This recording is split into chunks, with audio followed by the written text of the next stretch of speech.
Breaking news, Basangwa Congo na banda kuna bino. Ezali bongo spécialité ya Proverbe 30-30. Didier forme pour les intimes, Amalata Kala, Dibota Songo Aipone, Mwana ya Mama Songo, Mwana Vienzambe, Koko ya Songo Lambert. Alors Basangwa Congo, et c'est même na hymne national absolument yembaka Don Béni Congo. Na place botia deux aïe botiaka d'Adonai Congo. Congo ezali bongo Don Béni ya Adonai El Shaddai Elohim Yoshua Mashiach au bébé naka Yesu Christo. Il n'y aura pas la balkanisation na Congo parce que Kabila must go et Kabila going now. Kabila must go and Kabila going now. Kabila il faut kende négociation ezali bongo ko poussana azo senga ba libérer na 1000 personnes en famille na eto entourage na ye mais ba américain ba dit non Kabila o kende kaka yo na mwasi na yo na bana bandeko na ba zoé na ba chanete. Tu avais prétendu aux Congolais qui sont des Congolais, ils doivent rester chez eux au Congo.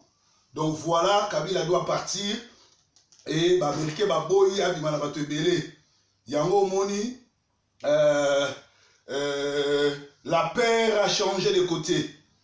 Les sous-sous, na breaking news, les Abassangwa Congo, on dirait qu'à Mongali, à Manchester, avec les messagers de la bonne nouvelle, les pasteurs de la diaspora, Moutou Oyo, Batou Bele, Basali Bambongo, Nicolas, Beta, Lisolo. Nicolas, so autant comme moi, Proverbe 30-30. So autant comme moi, pasteur, Didier Formete, Baotalote. Mazo Senga na Batou tout, Bolembongo, Bele, na 5 mois, Koko la Ranga Makambo, Koloba Makambo évité, Bopé Sabadim. Merci les 30 na 17h sur opesi dimité, Yeba Kebila Kelimabe et Bandi Jamo Lakayo. Alors que dans l'an 2019, ils allaient l'année Oyo, Proverbe 30-30, en ma qualité à pasteur à diaspora, on a déclaré que ça année Oyo, les Égyptiens que vous voyez, vous ne les verrez plus. Les Rwandais qui nous ont traumatisés, vous ne les verrez plus. Bah démon, bah blocage, transaction, biloko nyonso tu ya mabe oyo et frustré yo oyo monaki bando botama tilelo 2019 ekozala te. Voilà un message na kopesa na nation le 31 décembre tant que pasteur de la diaspora pe moka babondeli mboka pe lisusu lokola mwana mboka. Alors docteur Denis Mukwege est rentré en RDC pour devenir le président de la transition.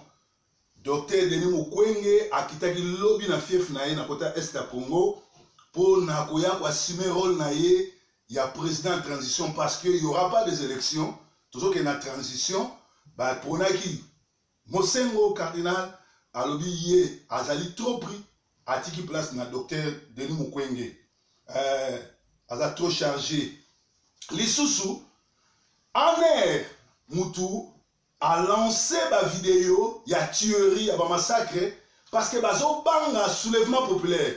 Ba monique, tant que ba arrêter la propagande de l'élection, ba comprenez que Congolais méchant, ba lia Chadari, ba lia ba tapé perdre, pèse qui message fort dans la communauté internationale que Congolais a changement. Congolais l'ennemi Kabila pour Kabila massacre à Bomi. Yango moni ba arrêter qui ba propagande salama parce que ba mona que soki continuer bon soulèvement populaire au salama ba olia ba mobesu ba congolais ba linga ba lia ba tapé perdre mobesu et na ngonga oyo lobby Kabila zaki na botembo po ba linga ba programmer nani pays na bango oyo ba linga ba sala empire ema soki pays de l'est pays des grands lacs mais échoué parce que Adonai El Shaddai après ça Congo na ba congolais likopa na bango esimité il y aura pas balkanisation. Félicitations na congolais nyonso atako lelo ba luba ba tiebiso na division atako lelo ba luba ba kibi banganda na Manchester ba luba ba koma ko batama ba koma ko kende bango na bango ba kibi bana mai mais biso to tikali ba congolais unis parce que Ngwanda na Tshisekedi ba kabola batu mais heureusement biso ba Congo tozana katikati wana tosanisa batu et puis heureusement ba maté biso tozosala ezo pesa ke ba Congolais ba kabona te balkanisation simbité en moni Butembo Goma Beni il y a eu trop de tueries, puis ils allaient ville moro lelo et tourner na ba policiers na ba militaires na ba rebelles pour ba programmer empire na bango échouer. Kabila soni mukila elingi abomi batu pamba sikoyo balganisation esimbité Congo ezozonga na maboko ba congolais. Ba nindele ba décider que Congo ekozonga na maboko ba congolais. Et biso ba proverbe 30-30 lobi tozana rôle monene na jouer na Congo. Na lobi yango bien président Oyo, après l'élection, Oyo, Docteur Mukwege a organisé, président Wana, soit à moi, on a molimoté, on a conseillé. Oyo, c'est tant que prophète en Zambie, pasteur au ministère Nezoganga, le plus grand pasteur en Angleterre, Mobimba, pasteur, mon proverbe 30-30, le messager de la bonne nouvelle, Didier Forme, à l'attaque. Il était comment? À Télémaïga, à l'Obarien, à Mongalema. La griffe mystique, Didier Forme, moi Nzambe, moi Nzambe. Alors, Nanga, aza aventurier, Nanga futo kangaye, Nanga na Robert Bashengazi, bazalaki qui organisé une vaste opération de fraude sur ordre et criminel rwandais Kabila. Mais babosanaki ke, bazalaki infiltré. Donc, chargé en mission, il y a l'Union européenne à Kinshasa, au expulsé, na FBI, na service secret, ya français, na belge, infiltré qui nanga, bomoni ba vidéo et bimi nenge bakangi bango bazo sala opération ya fraude pour nani aleka, qui ça Shadari aleka. Bengi Kabila, bakutani na Kabila, comme c'est que Shadari Oyo, population lingete, Congolais balingete. Ce qui m'a dit que a gagné, population de Malibanda a Bomabino, Bokene na Malembe. Alors, ba document ba binisi, yango saliete, ba expulsé nani représentant l'Union européenne, et puis ba document la Union surtout wana, et la kisi ke yende mutu aza héros akangi batuana. Alors nanga zanani, nanga azali bongo représentant il y a église de réveil. Donc église de réveil, mutu pesa ki nanga po azali un frère en Christ, un diacre en église. Église de réveil za kokamba manabanani. Kankenza Soni Mutombo, maman Olangi, Natang bazali na bomoy, bango wana nde ba pilier église de réveil, na ba kinzamina. C'est-à-dire bakambi oyo nyoso tu. Kankenza Soni Kafuta Mutombo, ba église oyo nyoso tu oyo ya réveil. Bazana compte à rendre biso parce que mongo nyoso tu Kabila za pesa nanga, ba okabola na ba fatuana do ba pasteur te ba guru, ba bunga nzela ba tutakisi ba tunasoloka, ba pharisien corrompu, to jijaka bango to yebi ba kombo na wana ba ndako na wana ba église bango. Ba ba tia nanga. Nanga oyo azaki prêt à sacrifier ba congolais. Et pourtant nanga so azali mayele.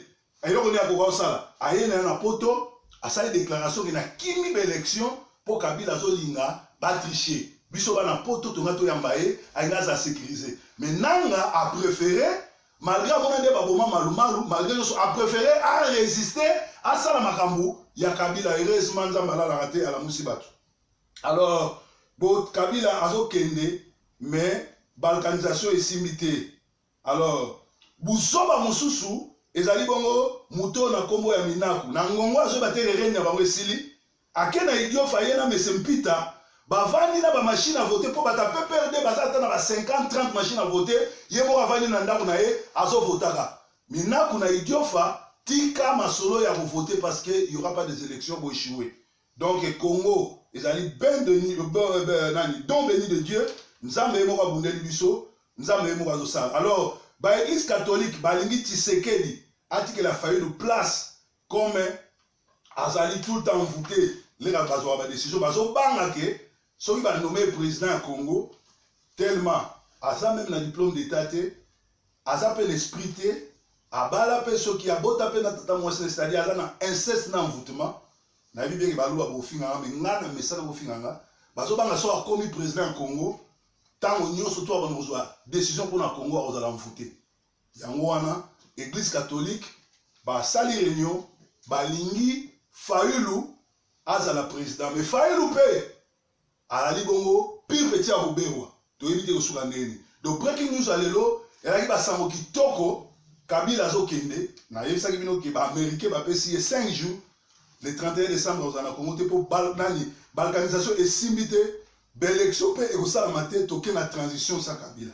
Félicitations à Bamvuluzi, félicitations à Bana Congo nyonso, félicitations à combattant nyonso tout na monde entier siko yalaki lelo nzambe azongise biso Congo mais siko foyeba babokechu boyaki na bapoto botangité français pe botangité donc zongela tombola to tant tozonga kini zongela ba oyo bosala banani commission pour musala na bino ya li tombola na commission to meka omona yo te na bureau moko ke kosala bato nyonso to bayaki ba combattant oyo botanga wa te tant to ke de kini so na monyo na mulongo so problème nanga alors to komi na tanga suka proverbe azongaki sœur aimée na Londres ozali ko supporter nga otinda bambongo na numéro no te contact nanga bato nyonso tu bana nanga nyonso tu o ayebi atinda nga 100 livres $100 na à travers le monde partout ali benganga pour nazana ba numéro na binote mais na pesi no merci mais na sina komaki photo fêté pasta akabaki bilamba tu na kin ba saper tout ya Londres ya Glasgow ya Cardiff ya Angleterre mobundeli mboka zongi na représentateur bino côté ça bo benganga na 0044 79 400 86278 boire au semé forme pour mutu na bino asepelisa bino ezali bongo breaking news en direct ya monga lema Yesu azankolo baba for now see you then.